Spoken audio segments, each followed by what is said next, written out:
Hey, I'm Riddle, and I want to talk about art today. I was on Instagram, and there was this young guy, and he had taken like squares of metal and kind of bent them up and painted them yellow, and they were garbage.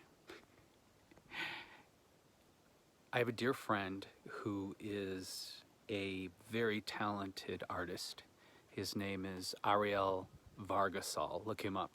I own several of his paintings, and he was voted Los Angeles' #1 artist last year. He's a Latino artist, and I will put his link in the comments below. He has started a group in Los Angeles, and what's fascinating is it's a group that is defending art. And you may ask yourself, what are they defending it against? And what they're defending it against is actually bad art. Bad art meaning art that lacks integrity, intelligence, or any kind of skill. Because not only do people really believe that they're artists and really believe that this crap has any kind of value, culturally or otherwise, but then you have these large institutions and the money behind it, these galleries and these wealthy people that don't know and don't care about good art, that turn straw into gold just for investment purposes. So this is one of those places where capitalism is not art's friend. And let me just tell you, kids, if your art looks like garbage, you can put any spin on it you want. You can be as didactic about your concept, but it's garbage if it looks like garbage. To me, you have to realize elephants are painting now. If it's not even as good as an elephant paints, consider a new direction. Another thing that I want to share with you in regards to art and the job of an artist is that people don't realize the importance of art. And I feel that modern art has somewhat solidified an already, culture already lacking greatly in an appreciation and understanding of the arts here in the United States by telling them that garbage is actually art because someone says it is. But what you have to understand is that without art, entire civilizations would have disappeared without us ever knowing about them. So art, when it's being done, in my humble opinion, properly, it should be recording something. It should be recording the time period in some way that the artist is living in accurately and emotionally. Art should make you feel something. Art is one of those unique skills, one of those unique abilities, to my knowledge, that only humans have the brain capacity to make, to create. So, that being said, you might say, well, Mr. Riddle, if you are so damn great and you know so much about art, what are you doing to contribute culturally in the time period that you're living in?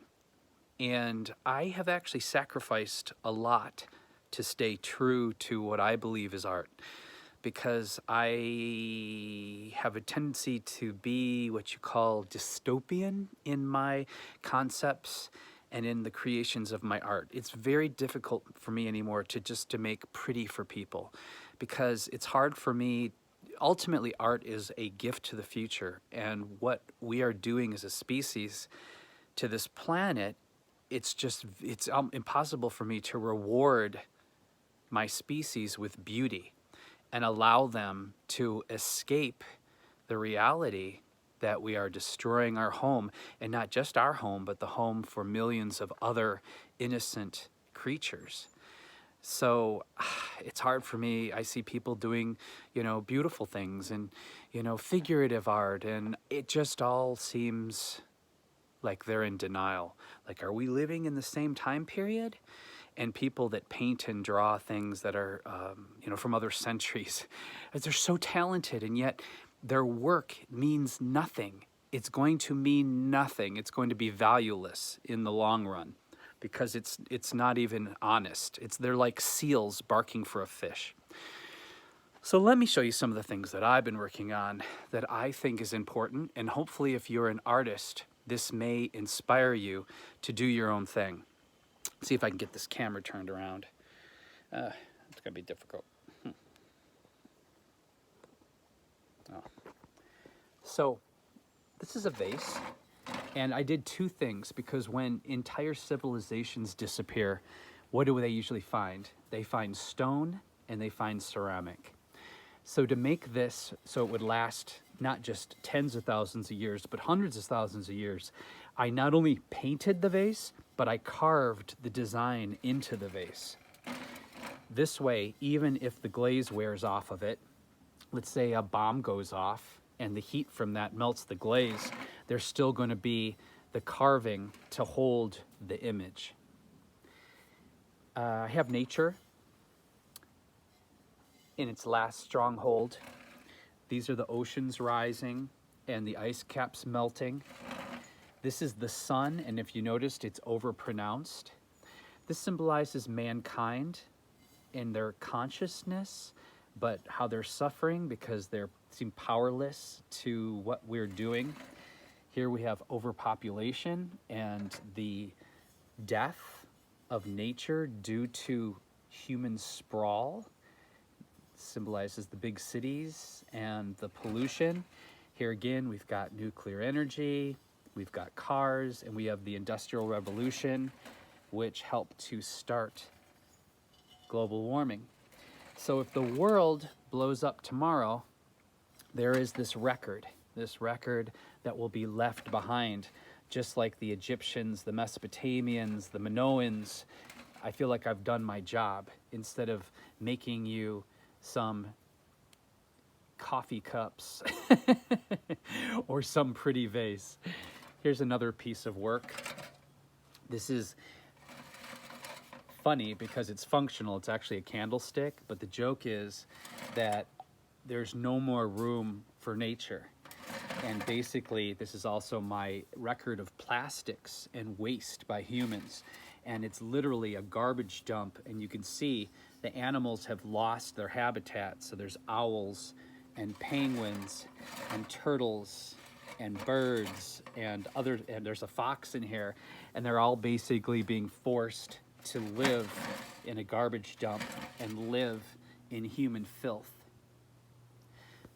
Then we're going to come to this one where, you know, we are all connected now. We're all connected to that screen, be it video or be it you know, through our telephones, through the internet, like how we're communicating right now, and everyone's kind of just hypnotized.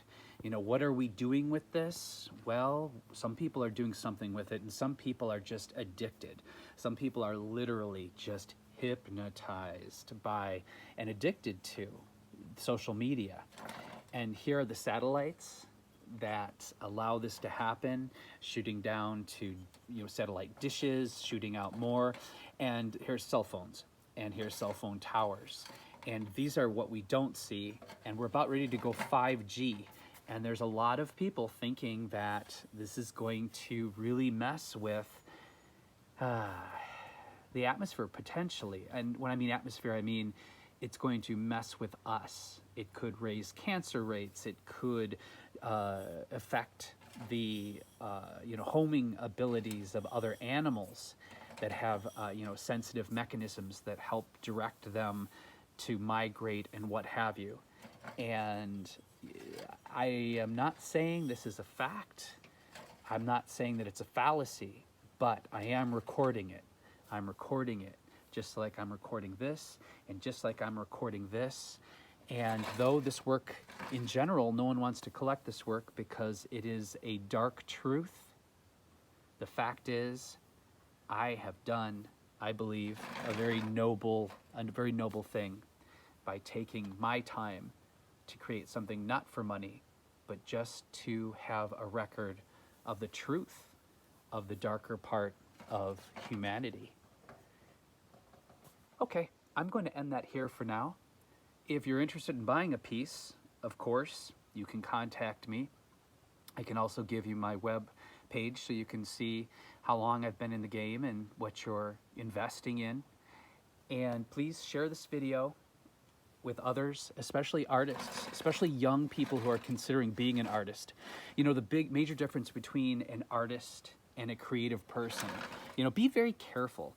People throw the term artist around, and it's very upsetting for people who have dedicated their lives to perfecting their art. Because you can't, let's say you took someone some chicken soup and some vitamins and they got well. Could you say, oh, I'm a doctor after you did that 4 or 5 times? No, it would take years of an education and perfecting. So the difference between a highly creative person and an artist is that an artist has to create, because if they don't create, they literally will just implode. And an artist is someone who has been creating for many, many years. You know, they've paid their dues. They've either done it with or without an education, but they have a large body of work which they continue to create. That is an artist and not just a creative person. Okay, thank you for listening. I hope you found this interesting and educational. If you like my organic gardening, money-saving tips, home repairs, and occasional magic and my art, please subscribe. It helps. We're almost at 8,000 subscribers, which blows my mind. And that's it. Take care of yourselves and take care of each other, because I believe how we treat each other on the streets is our ultimate reality. So don't take your negativity out there with you today, because others don't deserve that. Treat everyone with respect and treat everyone the way that you would hope to be treated. Bye for now.